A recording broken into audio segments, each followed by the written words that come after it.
अस्सलाम वालेकुम जी। पंजाब में स्पेशली जो है गंदम की कटाई ज़ोर व शोर से हो रही है। कटाई करने वाले कटाई भी कर रहे हैं, जश्न भी मिनात मनाते हैं, मेला भी होता है। बाज़ जगह पर थ्रेशर लगे हुए हैं, गंदम बोरियों में डाली जा रही है, रखी जा रही है। और जो साहिब हैसियत लोग होते हैं या फिर जो कॉन्शियस लोग होते हैं वो अपने साल की गंदम को जो है स्टोर करते हैं, जो कि मैं तो कहती हूँ बहुत इस महंगाई के दौर में बहुत अच्छी बात है। क्योंकि ये मैं अब गंदम सही आप लोगों को मिल जाएगी।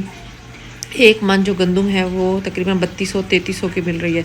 लेकिन अब देखिएगा ये अक्टूबर नवंबर में जाके कहाँ से कहाँ रेट चला जाएगा। घर आपका बड़ा है, जगह है रखने की, आप एक बड़ोला से लें और उसके अंदर गंदम को सेव करें। आखिर सेव कैसे करें, क्योंकि ये भी एक मरहला होता है कि गंदम अगर हम सेव भी करने लगते हैं तो उसके अंदर सुरसरियाँ पड़ जाती हैं, कीड़े पड़ जाते हैं, आटा बन जाता है, इस तरह की कैफियत हो जाती है। आज मैं आपको सिर्फ ये बताऊँगी कि गंदम को सेव कैसे किया जा सकता है।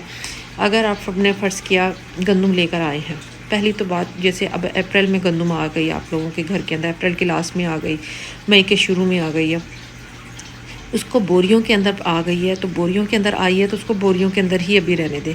ये तकरीबन मई जून तक 2 महीने। जुलाई के अंदर आपने जो है ना इसको सेव करने का तरीका करना है। वजह क्या, अभी आप गंदम का छिलका जो है ना वो थोड़ा सख्त है, क्योंकि ताज़ा गंदम है, इसका छिलका सख्त है, अभी कीड़ा नहीं लगेगा। कीड़ा जब बारिशों का मौसम होता है ना, कीड़ा जब लगेगा जब हवा के अंदर नमी हो जाएगी और वो उसका जो छिलका है वो भी जब सूख जाएगा ना, गंदम का हल्का सा बारीक सा बाहर से दाने के ऊपर सूखता है, वो जब लगती है तो आपने जुलाई में इसको सेव करना है। कैसे सेव करना है, पहली तो बात, जब आप गंदम को अपने जहाँ पर भी अपने सेव करना है, एक बड़ोला सा जो होता है उसमें सेव करना है। पहले उसको वॉश करें, वॉश करने के बाद उसको धूप लगाएं। धूप लगाने के बाद आपने कभी भी चढ़ते सूरज में जो है ना गंदम को बड़ोने में नहीं डालना, क्योंकि उस वक्त गर्मी होती है, तपिश होती है, आपने नहीं डालना। आपने सूरज निकलने से पहले जब डालें, मॉर्निंग में, अर्ली मॉर्निंग या फिर मगरिब के बाद उस बर्तन में जहाँ पर भी अपने सेव करना है वहाँ पर आप डालें।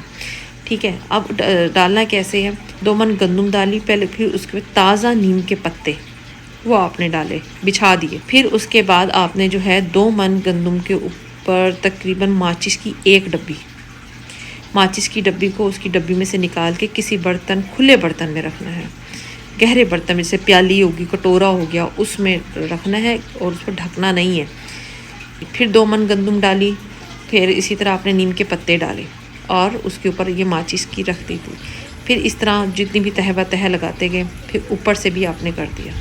होगा क्या, ना तो आपने माचिस की तिलियों को कपड़े के अंदर बांधना है, ना ही गत्ते के अंदर रखना है, क्योंकि हम अब इसको जब बड़ोले को सील कर देंगे ना तो वो हवा के प्रेशर से यहाँ गैस बनेगी, वो फिर वो जो तिली वगैरह है ना उसके ऊपर जो मसाला लगा हुआ है वो पाउडर सा बन जाएगा, फिर वो गंदम में शामिल हो जाएगा। इसी तरह अगर आप तिली नहीं रखना चाह रहे, माचिस की तिलियाँ, अगर आप गंदम भी की गोलियाँ भी रखना चाह रहे हैं तो 2 मन या 2.5 मन पर भी जो है 1 गोली रखें।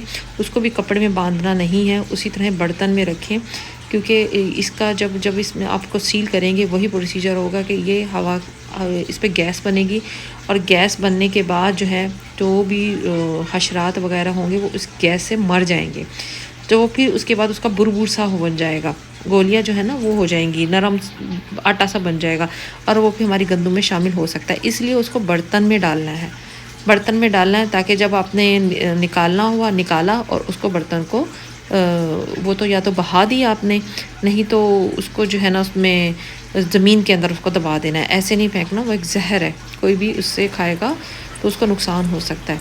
इस तरह करने से आपकी गंदम जो है वो सेव हो जाएगी। और ऊपर सबसे ऊपर वाली तह पर आपने जो है ना लाजमी नीम के पत्ते या वो गोली या फिर माचिस की तिली लाजमी तिलियाँ रखनी, 1 डब्बी रखनी है। इससे क्या होगा कि वो गैस जो है जब नीचे की तरफ जाएगी, हम ऊपर की तह में भी रखेंगे, गैस नीचे की तरफ जाएगी और नीचे के कीड़े मकोड़े मर जाएंगे।